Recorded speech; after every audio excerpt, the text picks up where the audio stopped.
월스트리트저널 분석에 따르면 4월에 이제 시 주석이 트럼프를 초청을 했잖아요. 네. 아마 이 자리에서 중국에 머무는 동안 트럼프를 공략해서 대만 독립에 반대한다라는 입장을 얻어내려 할 것이다. 이른바 네. 중국이 대만을 외교적으로 고립시키려 한다라는 그 전략이 지금 트럼프 대통령 시대를 맞아서 트럼프 대통령이 지금 현재 뭐 명분 이거보단 실익이 가장 중요한 사람이잖아요. 네. 미국에 도움이 되는 미국 경제에 도움이 되는 방향으로 중국과 협력해야 되기 때문에 그 협력의 과정 속에서 대만은 소외될 수밖에 없는 상황이 펼쳐지는 거고. 지난 에이펙 회담에서 결국 어찌 보면 미중의 갈등이 임시적으로 봉합된 정도에서 그냥 사실이 끝났거든요. 네. 그런데 이번에 어찌됐든 미국에서 그 중국의 입장에 대해서 이해한다는 측면의 어떤 메시지를 전한 것 같고요. 대신에 그에 상당하는 반대급부를 분명히 요구했을 거라고 생각을 합니다. 따라서 대두 수입이라든가 아니면 히토류 수출 이런 것들에 대해서 좀 미국에 유리한 방향으로 시진핑 주석에게 미국이 요구할 수 있는 어떤 명분이 생겼고요. 또 이것으로 인해서 내가 또 방문할 것이고 당신을 또 국빈으로 초청하겠다. 우리 좀 대화를 열심히 해보자. 이렇게 할 수 있는 하나의 계기가 되는 것이죠. 네, 중일 갈등 속에 트럼프 대통령은 어제는 시진핑 중국 국가주석과 통화를 했고요. 이어서 다카이치 일본 총리와도 전화 통화를 했습니다. 우선 트럼프 대통령과 시진핑 중국 국가주석의 전화 통화. 화기에 나쁘지 않았던 것 같은데요. 양측 대변인 어떻게 말을 하는지 한번 들어보시겠습니다. And President Xi discussed continuing to stay in correspondence following their very productive meeting in South Korea. 两国元首就共同关心的问题进行沟通，对于中美关系稳定发展十分重要。 네, 한국에서 이뤄진 소통, 그러니까 매우 생산적인 회담 이후에 소통이 있었다 이런 얘기를 했습니다. 네. 뭐 그래도 어제 전화 통화하는 분위기가 나쁘지 않았나 봐요. 네, 전화 통화 아까 대변인 약간 그림에서도 알 수 있는데 네. 미국 대변인은 굉장히 캐주얼한 분위기에서 인터뷰한 장면이었고 중국 대변인은 공식적인 약간 그런 자리였잖아요. 네. 실제로 전화 통화 사실이 알려진 것도 트럼프 대통령이 트루스 소셜 자기의 SNS에다가 올리면서 먼저 알려졌어요.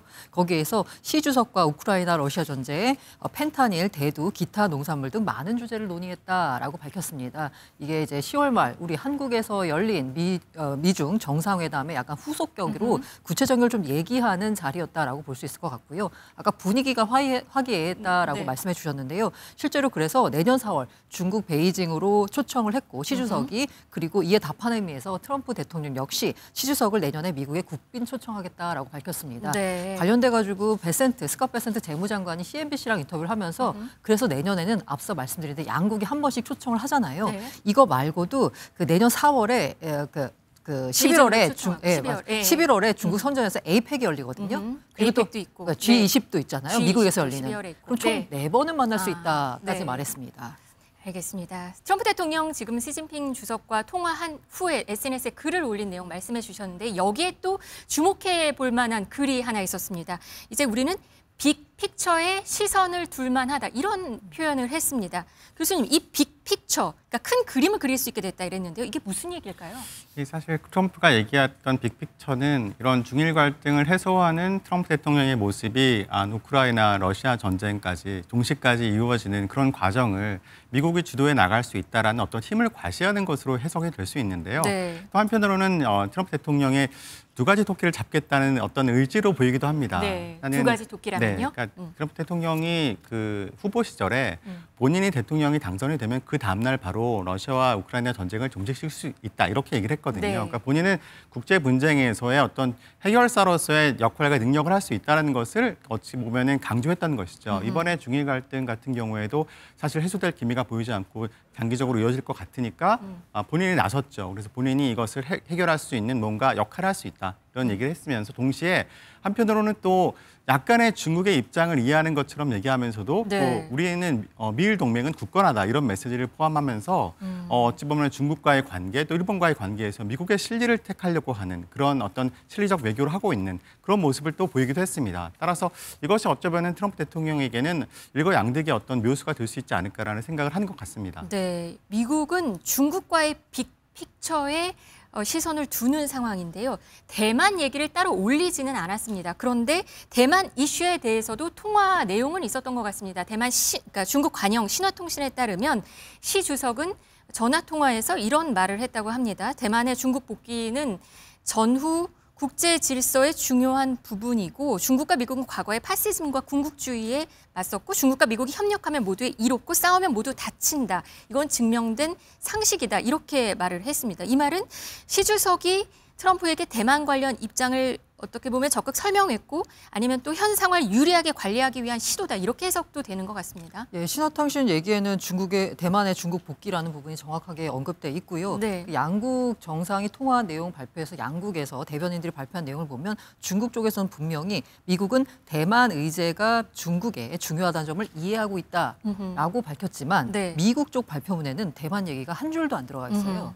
그러니까 얘기는 했는데 미국 입장에서는 굳이 밝히지 않았다는 거고 네. 중국 입장에서는 대만 얘기가 오갔음을 분명히 이제 전 세계에 알리고 싶다라는 거죠. 네. 그러니까 그래서 이 중국 입장에서는 어쨌든 지금 현재 이 통화가 이루어졌고 이 얘기를 이제 발표하기까지 그 화기애애한 분위기가 만들어진 배경에는 아마 중일 갈등이 있었다라고 생각할 수밖에 없습니다. 네. 중국 입장에서는 대만 문제가 가장 중요한 문제이기 때문에 이걸 미국의 협조를 얻어서 해결하는 모습을 좀 보여야 되거든요. 그래서 이제 월스트리트저널 분석에 따르면 4월에 이제 시 주석이 트럼프를 초청을 했잖아요. 네. 아마 이 자리에서 중국에 머무는 동안 트럼프를 공략해서 대만 독립에 반대한다라는 입장을 얻어내려 할 것이다.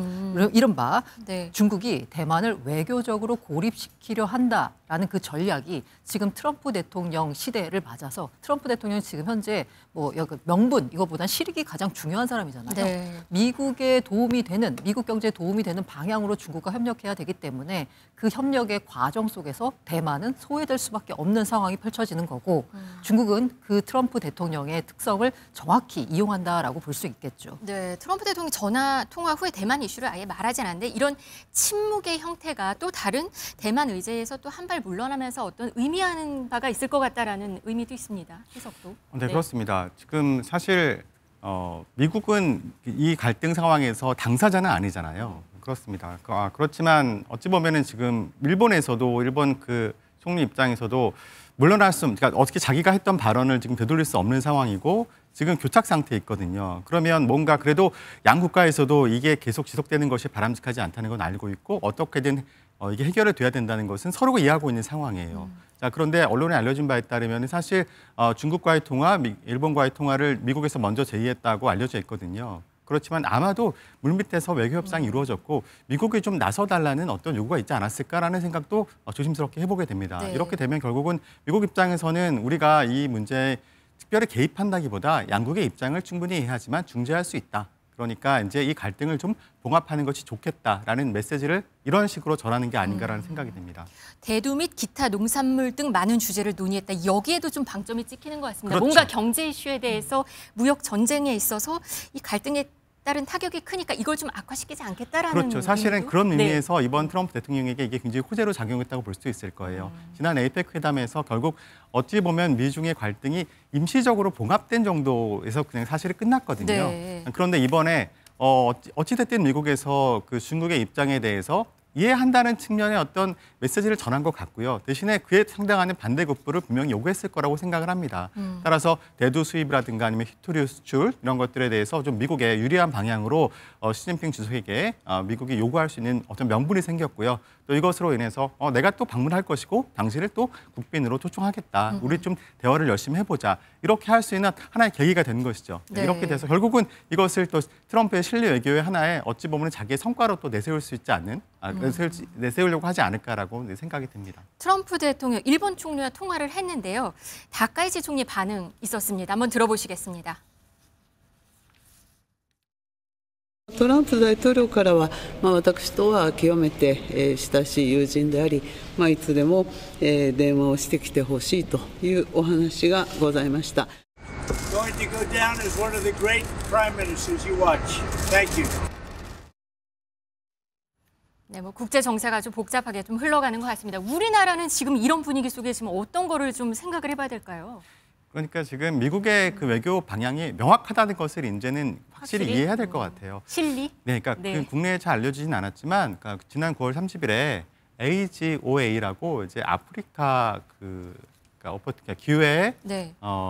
기회 조정법인가? 아무튼 아프리카 그 사하라 남부 30개국에 대해서 아프리카의 발전을 위해서 미국이 관세를 유예해주는 부과하지 않는 정책이 지금까지 이어지고 있었는데요. 네. 그게 9월 30일자로 폐지됐습니다. 그러니까 미국은 더 이상 이제 국제관계에서 다자관계의 리더로서의 역할보다는 양자관계에서 실리를 추구한다 이런 입장을 명확하게 밝히고 있는 것이고 네. 결국 우리나라도 여기에 대해서 그러면 어떻게 할 것이냐. 그러니까 미국의 입장에 우리가 이해하고 그다음에 그러면 미국에게 도움이 되는 무엇인가를 우리도 제시할 수 있어야 하고 또 그것으로부터 우리도 무엇인가를 얻어내야 된다는 분명한 메시지를 지금 미국이 계속 보내주고 있는 것으로 네. 해석할 수 있습니다. 무조건 미국의 이익이 되는 방향으로 가겠다라는 걸 보여주는 이런 행보들이다. 저는 그렇게 이해하고 그럼 있습니다. 우리는 거기서 잘 전략을 짜야겠다. 그렇죠. 알겠습니다.